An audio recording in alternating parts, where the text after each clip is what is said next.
scientific research and discovery in respect, as we should, we must also be alert to the equal and opposite danger that public policy could itself become the captive of a scientific, technological elite. We've signed a climate convention on the importance of economic instruments and free markets. Were included in this mammoth Agenda 21 document and the Rio Declaration. Let me be clear on one fundamental point. The United States fully intends to be the world's preeminent leader in protecting the global environment. Coming up, Technocracy News. Greetings and good day from Technocracy News and Trends. I'm Patrick Wood, Editor-in-Chief, and today I'm going to start out by pointing out that the 5G Crisis Awareness and Accountability Summit has gone live and is underway right now. You can find your way to the 5G Crisis Summit by going to technocracy.news. There's a big red banner in the top of the screen that has an attend button on it, and if you click that, it will take you there. My presentation on 5G is live today, and you can hear it for free all week long. So if you're interested in 5G to learn everything there is to know about it, including some things you probably didn't want to know about it, but it's all there. There's, I think, 48 speakers are giving presentations. I was chosen to be one of the keynotes. You are welcome to go there and hear it for free. You just have to sign up, I think, put your email address in, and they'll give you immediate access to hear my speech as well as others. So there's a resource available to you. Today, the first story we're going to look at has to do with Philadelphia. And Philadelphia has made the big decision to go smart. Go smart. It's a big city, you realize. And they have 100,000 streetlights in the city of Philadelphia. And you think, that is amazing. That's a lot of streetlights, 100,000 old-fashioned streetlights, I might add.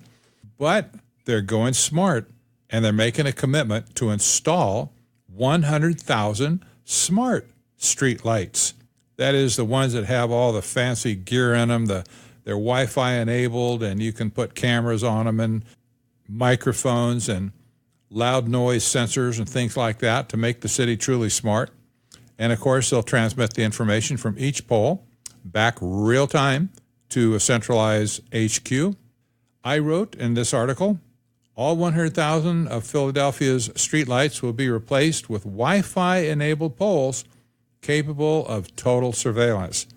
It will be mostly financed by energy savings of LEDs over the high pressure sodium bulbs that they currently have.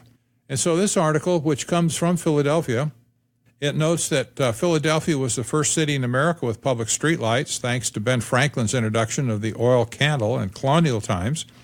But the city has been a little slower than others to switch its public streetlights to modern energy-saving LEDs, mostly because the conversion costs are high, and indeed they are high.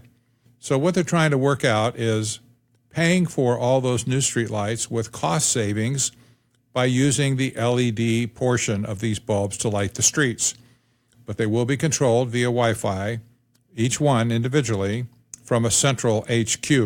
Now, this article goes on for a long time talking about the benefits of LED lights. Of course, everybody knows you save a lot of energy when you run an LED light bulb. They don't tend to burn out like regular bulbs, and they're very efficient in a lot of ways. So the article doesn't get interesting until you get way down into the article and you see what's really on their mind.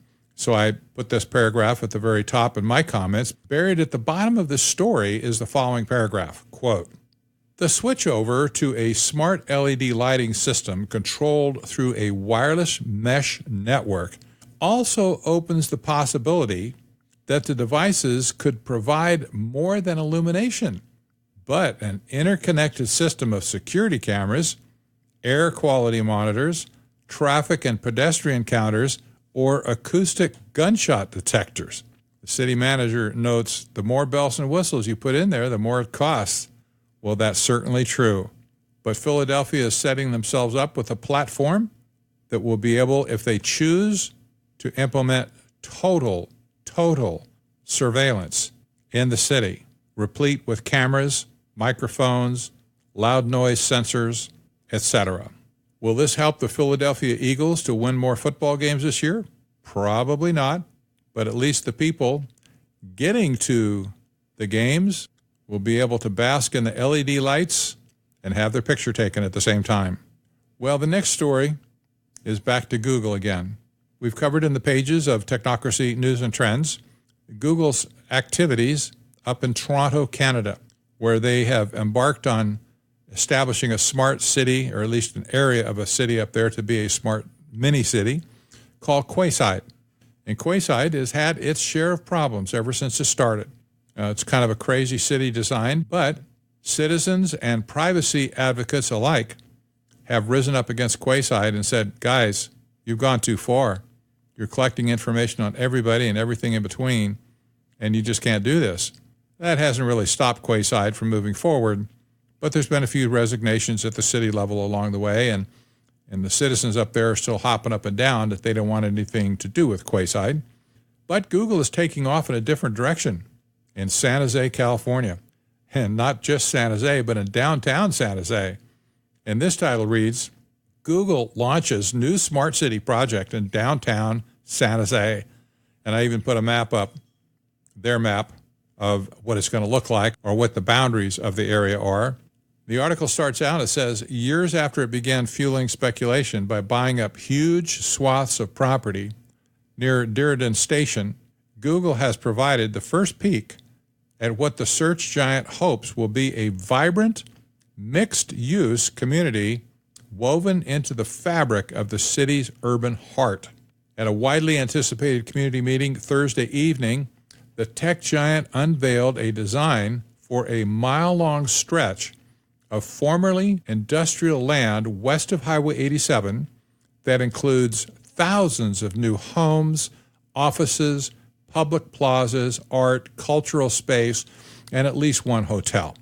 The proposal promises to transform a rundown section of the city and comes as a marked shift from the walled-off corporate tech campuses that have dominated the South Bay for decades.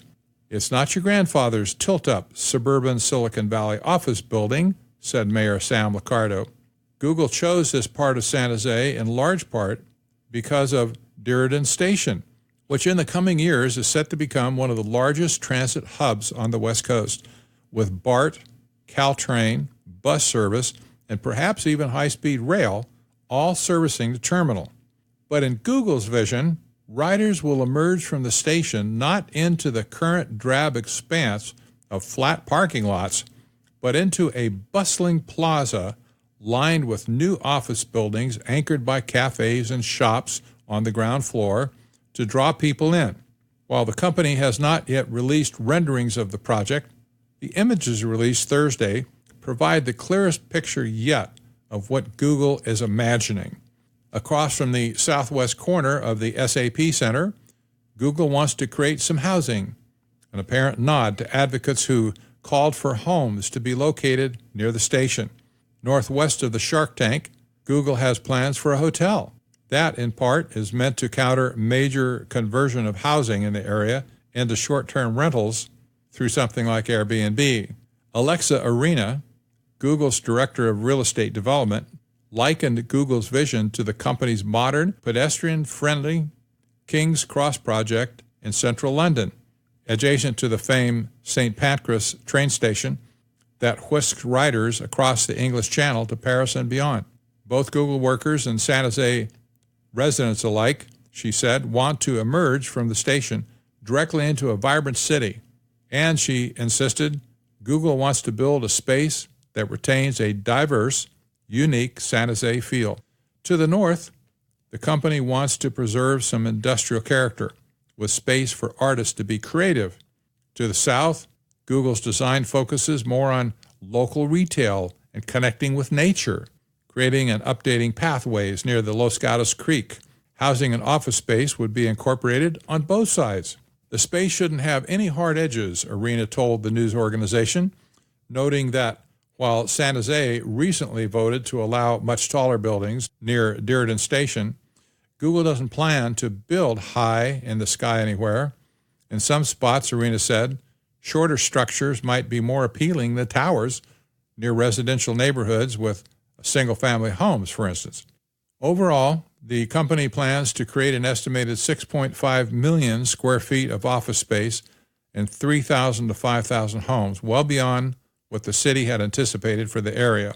Google also wants to set aside 500,000 square feet for retail, restaurants, culture, arts, education, and other uses to help create an active place that would attract people at night and on weekends.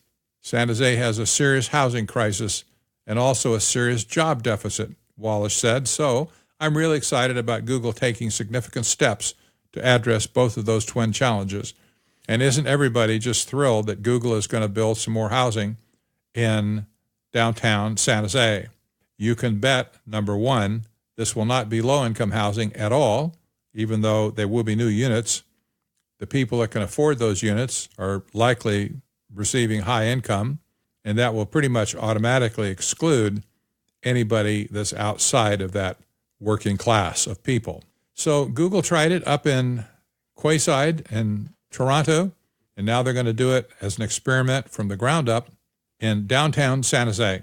And oh, by the way, did they mention that it was going to be a completely smart city with sensors and fiber optic cable and all the latest bells and whistles for monitoring and surveilling everything that moves? Well, that's another story. We'll watch Google. As they progress with this, we'll make sure that we cover more in the pages of Technocracy News and Trends. The last article today is titled Digital Slavery, 5G, Internet of Things, and Artificial Intelligence. I wrote this article specifically to support my presentation on the 5G Crisis Awareness and Accountability Summit, which I mentioned earlier is up live today, in fact, all week. And you can go to technocracy.news and click on the banner at the top of the page if you want to listen. I highly encourage that you do. You may not like all the speakers and you may not like some of the material, but there has never before in the history of the world been so much information been focused on 5G specifically. So if you want to know about 5G, this is the place to go. So I wrote this article, as I said, to support that presentation. My editor comments at the top are the technocrats' lust for 5G and Internet of Things is so strong that they are perfectly willing to ignore all human concerns, protests, and especially health concerns. However, the issue of scientific dictatorship, aka technocracy, is much greater. I'll share this article with you now. It's getting quite a bit of exposure around the world. I wrote, technocracy was originally defined as the science of social engineering, the scientific operation of the entire social mechanism to produce and distribute goods and services to the entire population. That came from the Technocrat magazine, 1938. Planted as a seed in 1932, technocracy has grown into a tree so big that it literally covers the earth today.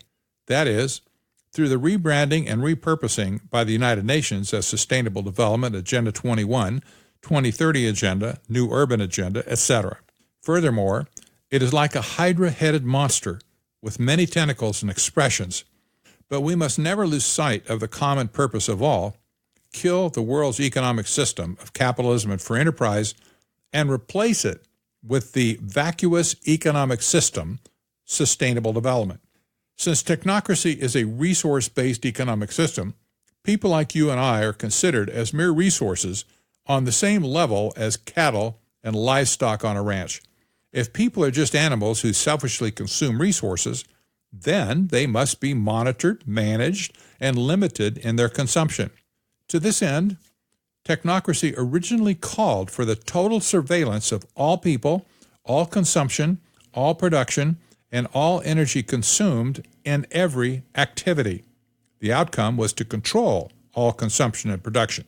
This level of technology didn't exist in 1932, but it does today. When the surveillance network in America and the world is finally functional, the command and control system will become reality, resulting in a scientific dictatorship that exceeds even Orwell's 1984 and Huxley's Brave New World, What is the last cog in the gearbox necessary to bring this about? In short, 5G. Why? When you consider the massive amount of data that is waiting to be collected from the widespread Internet of Things, facial recognition cameras, smart city sensors, self-driving vehicles, etc., they all lack one element: real-time connectivity. And 5G solves this problem. If you listen to any 2019 speech given by the CEO of Verizon, T-Mobile, or AT&T, you will hear them rave over how 5G's real-time connectivity is going to light up the Internet of Things like a Macy's Christmas tree. You will hear the words transformative and disruptive over and over. What's the big deal with real-time connectivity? Well, artificial intelligence, or AI. It is said that AI without data is as inert and useless as a pile of rocks. AI needs data to learn and then to take action. Up until now, technocrats who create AI programs have had to use historical data for learning, and that's about all. Forever learning, but never doing. The holy grail of technocrats is to use their AI on real-time data. Real-time analysis can then close the control loop by feeding back real-time adjustments.